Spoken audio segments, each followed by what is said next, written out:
All right, I will start with medical. Obviously, feel good with where we're at. Really, from a roster standpoint, no new injuries occurred over the week or anything like that. The two guys coming out of the game that did not play in the game were Jack Stoll and Tolly with their ankles, and so we'll see how those progress as the week goes. And our guys are back in today. They had some really good work, between lifts and some field work, and get our guys back in here acclimated after the bye week. It was a really productive bye week, I think, for everyone. Just from a self-scout evaluation standpoint, but also from the mental and the physical, break that you allow yourself to have. And so feel good with where we're heading and excited for the opportunities moving forward.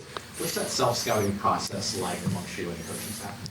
All three phases will coordinators will kind of lead it. Essentially just going back through all the different categories that you're responsible for throughout the season, different guys that tee up different responsibilities and game planning. Just go through it all. It paints a really good picture for you. It allows you to kind of recognize the things that you feel good about, the things that you want to improve and learn from. It's always good to kind of go through that, and you do that to some extent during the season. Each and every week, I think the bye week allows you to really just kind of dive into it even more, and so it's great resource. It's a really good piece of information that you can collect and kind of make some adjustments from there. And so there's circumstances always with that data. You got to do a really good job of digging into it, but I think it's really productive for all three phases. What kind of some of the takeaways from AI. Yeah, I think progress is always the goal, and just continuing to progress. And I think for us, situational football comes up a lot, and obviously red zone's an area that you look into. You try and find just because every time you're down there, the value of a touchdown is huge, and so right now that's a big opportunity for us to grow in. Some of the run game things is opportunities to grow in, create explosive plays. There's always little margins that hopefully we can improve on. How beneficial is it to have that bye week happen right after that great performance with Tyler Shutt to get him some self-scouting and to help his development even more? Yeah, Tyler got a couple games under his belt before the bye week, and so we can kind of utilize that information, collect what happened over the course of those two games. I thought obviously we felt good with where things were trending coming out of the Carolina game, and hopefully we can continue to progress there. I thought Tyler's had a good couple weeks. What are your main takeaways when you looked at those couple of starts from good success? Yeah, I think he's doing a good job. He's operating at a really high level. The operation feels really clean. I think some of the things that showed up was make some plays on some hard downs, and I think that's credit to Tyler and these guys on offense of making some plays. Third downs, red zone, 2-minute drives, like those are hard situations, and those can be challenging. And so, for him to make some big time plays in that, obviously, credit to those guys. They extended drives and created some points. Since moving to New Orleans, how much have you learned about the Saints-Falcons rivalry? Yeah, definitely one that we've talked a lot about. Obviously, this will be my first experience. I'm excited about this opportunity. We know the importance of certainly your division games, certainly with these guys, the rich history of this game. And so it's going to be a lot of fun. And I think as this week progresses, a lot of us are going to get to experience it for the first time, which we're excited for. Were you aware of the rivalry before arriving here, or is that something you kind of learn about throughout your process here?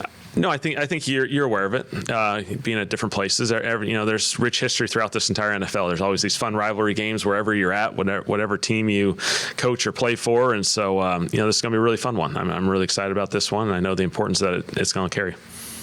With the players getting the week off, what did the bye week look like for the coaching staff? Did y'all take any time away? Yeah, we got some work on the front end, and then obviously, I think it's important for everyone to get away and rejuvenate and kind of recharge the batteries physically, mentally. Everyone kind of had a chance to get away in their own capacity, and so for everyone that's going to look a little bit different. Everyone's family situation may be a little bit different whether you travel or stay here, and so I think that's productive for everyone. And what do you ask of the players during a bye week? Yeah, I think the biggest thing is, they need to recharge. They need to, embrace all the good in life. I think that's one important thing. Is there's a lot of good in life. There's a lot of good things that you can go, recharge with. And so whether it's family, friends, all the other things, while still, getting yourself physically ready to go and ramp back up for another back end of the season. And so I thought our guys came really ready to go today. You can feel the juice and the energy. You can also feel like they're ready to get back to playing football. And so I feel like it's been really productive. You guys have, you ran tempo a lot the first 3 games especially, it's been a little bit flatter. Is there something that, is it just game situation? Is it one stop run? What? No, game situations maybe, but yeah, it's always an important part of, I think, of our offense, and part of that is putting yourself in situations that allow you to play with tempo. I think when you play games, you got to be conscious of just going really, really fast and having really quick 3 and outs. That's a really unproductive thing for all 3 phases, and as games go, there's ebbs and flows with that. But I think it's an important aspect of our offense. You feel like this offense has like an identity after like when you went back and watched it, like were there core elements you noticed that you wanted to implement and did so? Like yeah, I felt like our run game. I felt like there was some consistency in that this past week. I thought that was awesome, and it takes all 11. I thought the offense line was coming off the ball. Alvin and the backs. I thought there was some physicality in that run game. I think the perimeter guys. It takes those guys to create those big time runs, and so I love that. I feel like the run game's starting to come alive. We got to progress there so we can build that opportunity where we can play in this run game, action game, movement game on first and second down. Ultimately, that's what we want to be. And for Frank saying yesterday that for over 100 yards, what does that tell you about your defense? Like, you've kind of been doing that and kind of not that. Yeah, our defense. I felt like our defense played well in that game. Did a really good job of keeping a roof on it, preventing the big plays, and I thought our guys just played really, really fast and physical football. And it's the NFL, and every week's a completely different challenge, completely different.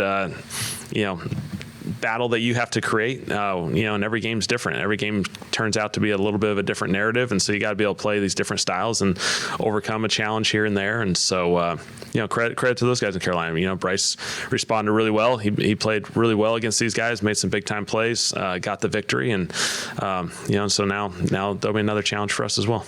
You mentioned ahead of just go back to the run. We're missing. You mentioned before the Carolina game about the importance of blocking as a unit, protection as a unit, as opposed to an individual. Did you see a better sort of unification in the run game? Yeah. A couple weeks ago, whenever we last played.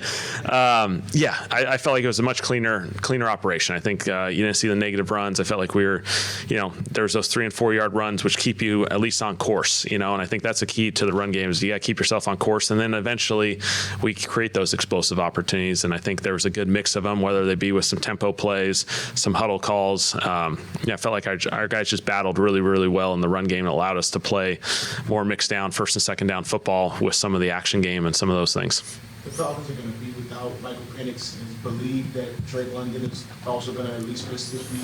How do you approach that with them missing 2 of their top athletes? Yeah, we'll see how all that progresses. Obviously fortunate for them, they have Kirk as a backup quarterback who for in this league's been one of the top guys for a really, really long time, and so they got to feel fortunate to have Kirk available and ready to go if that circumstance presents itself. They're a really deep offense. They've invested a lot on that side. Obviously, they still have one of the best running backs in this league. That's going to have a huge impact on this game, and so it'll be a lot of fun. How much does, if at all, the approach change going up against a young quarterback that was kind of getting his first exposure to the league, and then now a veteran quarterback that's kind of seen it all? Yeah, well, I think you're reaching that point where. Penix has played quite a bit of football now over the course of last year, back in last year and this year, and so he's kind of reaching that threshold where he's almost played a full season. Kirk's seen a lot of football. He's got a great understanding of this game, as well as any quarterback in this league. He's going to challenge you because he's going to have a great feel for what you're doing defensively. And I think it goes back to our guys playing really good fundamental football, playing really tied together. I just thought going back to the Carolina game for our guys specifically, the way our guys competed, but the way our guys were just connected, I thought was a really, really good example playing complementary, team-oriented defense football. The plays that, when a guy makes a play, usually there's 2 or 3 other guys that had a huge impact on it as well. And so it's going to take a group effort. Whoever plays quarterback for them, obviously they're two really talented players. And so stylistically, they may have a few differences here and there, but we'll have to prepare for both. The metrics can be really hard for showing the performance of offensive linemen from the outside, from trying to grade it on the outside. With Kellen Knights, what's your best way to gauge when you think he's doing well? What do you look at, and what is your review of him? Yeah, I feel awesome about Kelvin. I think when you play left tackle in this league, I think he does a really good job of being assignment sound. He plays some really hard downs. We call these, certain situations just hard downs. The left tackles in this league have hard downs. They have third downs where they're one-on-one with really good rushers. It's different than some of the other positions. On the offensive line, you're going to be in a little bit of a one-on-one situation, and so you're going to play in some more challenging situations than other people. I thought he's done just a really consistent job throughout this entire season. And the awesome thing I think about Kelvin is when you see something come up that maybe didn't play out the way he wanted to, you don't see the same mistake a second time. You see him react and make an adjustment, within games, the next week, so on and so forth. And his demeanor is just really, really special to me. This league, there's really talented players, and someone may get you. And then he doesn't let it bother him one bit the next play. He responds the right way. And so I feel really fortunate that we were able to draft Kelvin. I think he's going to be a big-time left tackle for us for a really long time. A lot of the charting data has Fuaga and Banks I guess it's on an island is the term of one-on-one without much help. Is that a philosophy that you have of trusting young tackles, and that's what goes on? Yeah, I think by game plans, there's different opportunities. Obviously, when you need to help these guys by matchups is certainly an important aspect. I think our guys have done a really good job of handling those one-on-one situations, quarterbacks getting the ball out of their hands, not creating those sack opportunities. And so every game plan is a little bit different, but I think, those guys are really special players, and I feel really good about them. How do you contextualize things like pressure numbers, for instance? A lot of people will throw up this player allowed this many pressures and that means this. How do you actually contextualize that? Yeah, obviously it's a data point, so you're always going to try and collect as many data points as you can as you're game planning or evaluating what you're doing on offense or as a team in general. And so it's an important aspect. I think our guys, I think there's a combination from a pressure standpoint of quarterback play, offensive lineman obviously on an individual one-on-one standpoint. But I feel like our guys are progressing well, and I feel really good about these tackles. There are times where, you talk about collecting data points, so there's the total number, but then if you look at them individually, you might find that, are all pressures created equal, or do you find times where it's that has more to do with this than that? Yeah, I think there's some contextual things. I think just like our self-scout, we can just throw a bunch of numbers up there and say, we have this many sacks, and then, okay, let's look through all these sacks. What situations are we creating ourselves? What situations are we putting ourselves in? Are there a lot of, unfortunate big leads or, second and long situations, second down has a few more sacks than we'd want, but part of that is, okay, we're looking at the numbers and, okay, there's second and 10s and 12s in here that, okay, now let's go back to how can we avoid these situations, put ourselves in better, more favorable situations. And so it's all really good information for us to collect and put ourselves in, better situations moving forward. Last time you talked to us, To match. Tyler's improved footwork and kind of the drills that you guys practice, what do you kind of look for as the individual? Could you just expand on what you guys do that has led Tyler's better deep? Yeah, from an individual standpoint, there's obviously a lot of fundamental opportunities you have during practice. Scott Tolzien does an awesome job with these guys, working with them just from a fundamental standpoint, drilling and putting yourself in as many of these situations as possible. I think there's always two parts to development from a footwork standpoint for quarterbacks. There's the ideal setting where you have to play with rhythm and timing, and you want, when you have the ideal situation, you want to play in ideal timing. And that's a really, really important aspect. And so that's the first part. But then there's the part of inevitably you have to move off your spot. The timing's different. And so you got to work both of these environments. And so they do a lot of different drills. I think that's the one thing. It's a creative element. You're constantly trying to put yourself in different situations in practice. Okay, we're going to put ourselves in a, step up situation. Okay, now we're going to put ourselves in a situation where you can't step up. Okay, how do we react to this? Okay, maybe it's to the left or the right. I think Tyler's done a really nice job, as our entire quarterback group has, I think, of playing that way. And so Tyler had some really good examples the last 2 weeks of stepping up in the pocket. I think that's a big challenge for a lot of younger quarterbacks coming into this league is you got to step up and through the pocket, getting out behind it while you can. You certainly can. There's probably more challenges and that come up, in those situations. That's way too simple, but is stepping up kind of the key to avoiding sacks? Well, I think I think it's the cleanest opportunity, but it takes everyone being tied together. I mean, obviously, we need the interior of the offensive line protecting at a really high level that allows you to create that pocket to step up, keep your eyes downfield, make really good decisions. I think, obviously, there's been some progress there, I think, in a positive manner. To the point of having ideal timing, obviously not all but so much was made of this play out of the structure of the offense from Carolina. Yep. When you're evaluating them for that, how important is it to see it work within the structure of the offense? Yeah. Again, kind of talking about those two environments. I think it's important that guys got to be able to execute in both environments. There's an element of when things are perfect. Yeah, we want it to go well and be clean and execute when that opportunity presents itself, but at the same time, the best quarterbacks in this league have an off-schedule component of them. You look at all these guys and their ability to play off schedule and make plays in those situations.